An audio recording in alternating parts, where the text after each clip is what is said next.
नमस्कार, मैं Dhananjay Kumar.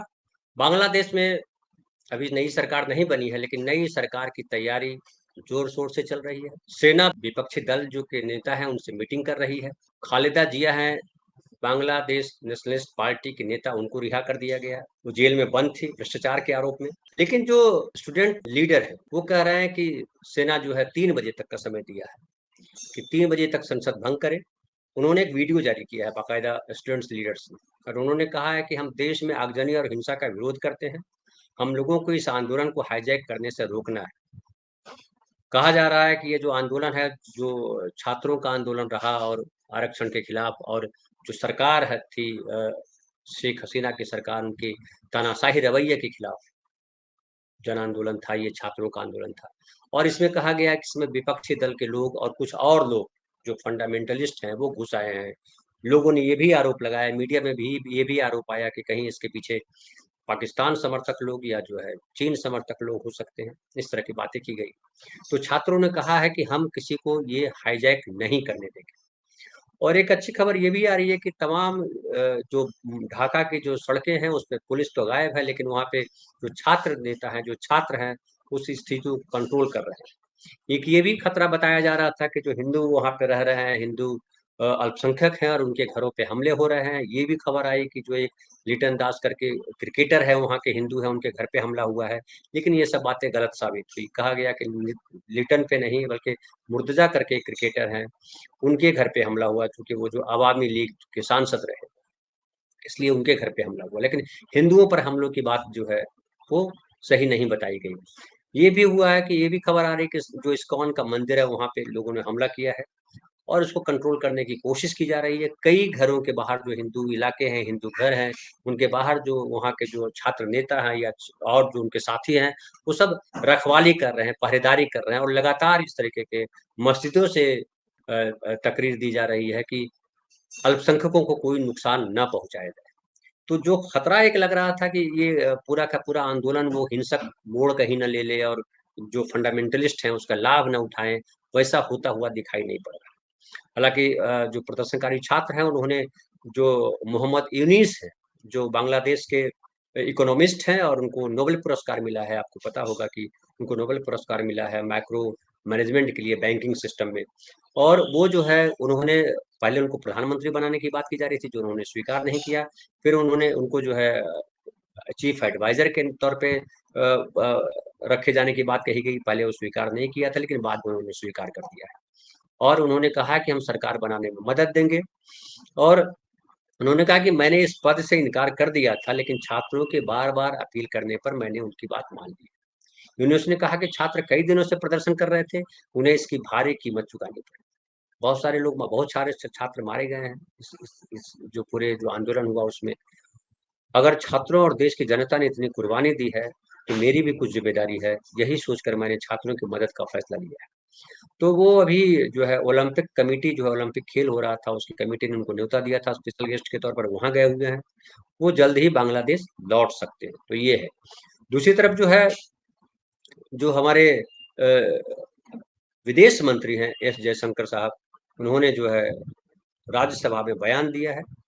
I rise to apprise this august House of certain recent developments pertaining to Bangladesh.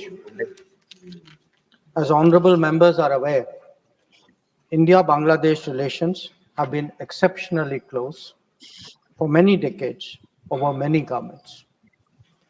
Concern about recent violence and instability there is shared across the political spectrum. Since the election in January 2024, there has been considerable tension, deep divides, and growing polarization in Bangladesh politics. This underlying foundation aggravated a student agitation that started in June this year. There was growing violence, including attacks on public buildings and infrastructure, as well as traffic and rail obstruction. The violence continued through the month of July. Throughout this period, we repeatedly counseled restraint and urged that the situation be diffused through dialogue.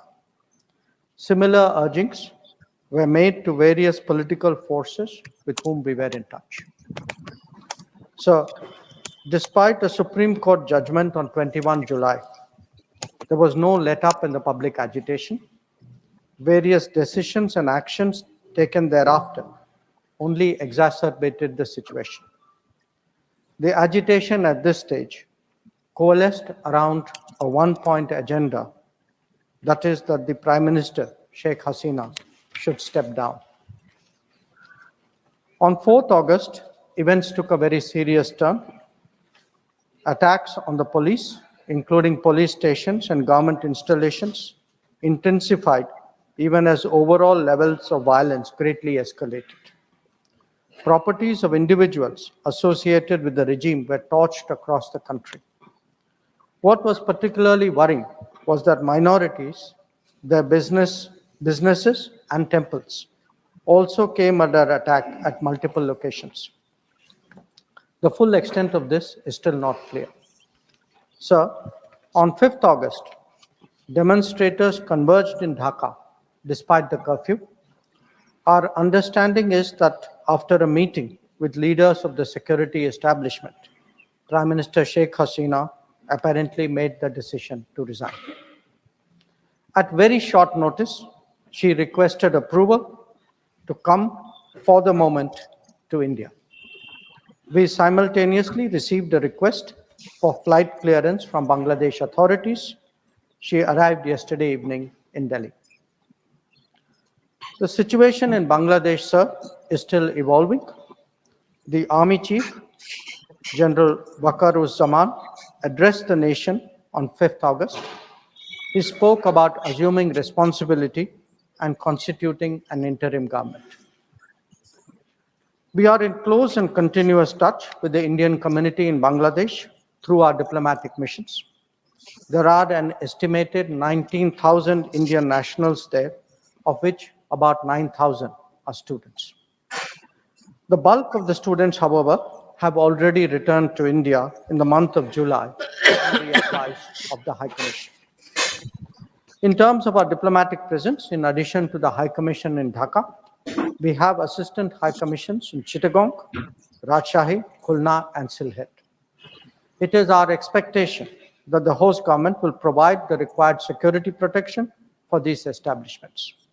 We look forward to their normal functioning once the situation stabilizes. Chairman, sir, we are also monitoring the situation with regard to the status of minorities. There are reports of initiatives by various groups and organizations to ensure their protection and well-being. We welcome that, but will naturally remain deeply concerned till law and order is visibly restored. Our border guarding forces have also been instructed to be exceptionally alert in view of this complex situation. In the last 24 hours, we have also been in regular touch with the authorities in Dhaka. This is the situation as of now. I seek the understanding and support of the House in regard to sensitive issues regarding an important neighbor on which there has always been strong national consensus. Thank you. तो ये थे हमारे विदेश मंत्री और जो बतला रहे थे कि वहाँ की क्या स्थिति है, भारत किस तरह से उन पर नज़र रखी हुई है और भारत के लिए बांग्लादेश बहुत इम्पोर्टेंट हो जाता है क्योंकि वो हमारा पड़ोसी देश है। उसके अलावा पुराने घाव हैं पाकिस्तान के। चीन की भी नज़र रहती है उस दिशा में है, चूँकि भारत के जो पड़ोसी देश हैं सारे चारों तरफ, उनको लेकर के चीन भी जो है अलग स्थिति बना के रखती है। भारत के लिए इम्पोर्टेंट इसलिए है कि अगर बांग्लादेश में कुछ गड़बड़ी होती है, भारत विरोधी कुछ शक्तियाँ ताकतवर होती हैं, तो भारत को इसका नुकसान झेलना पड़ेगा। फिर अल्पसंख्यकों को लेकर के बड़ा यहाँ पे मैं देख रहा हूँ, कल से ही ट्रोलर्स लगे हुए हैं सोशल मीडिया पे, लेकिन अच्छी बात ये है कि वहाँ अल्पसंख्यकों को बचाने के लिए खुद मुस्लिम समुदाय के लोग आगे आए, छात्र आए, मस्जिदों से ऐलान किए जा रहे हैं, उनकी सुरक्षा की गारंटी दी जा रही है। हालाँकि कुछ छोटी-छोटी घटनाएँ हुई हैं, वो कहीं भी होती है। अवामी लीग के जो नेता हैं, उनके घरों पर हमले हो रहे हैं। एक होटल में आग लगा दी गई, वहाँ काफ़ी लोगों की जलकर मृत्यु हो गई है, बहुत लोग घायल हैं। क्रिकेटर की बात मैंने कही ही।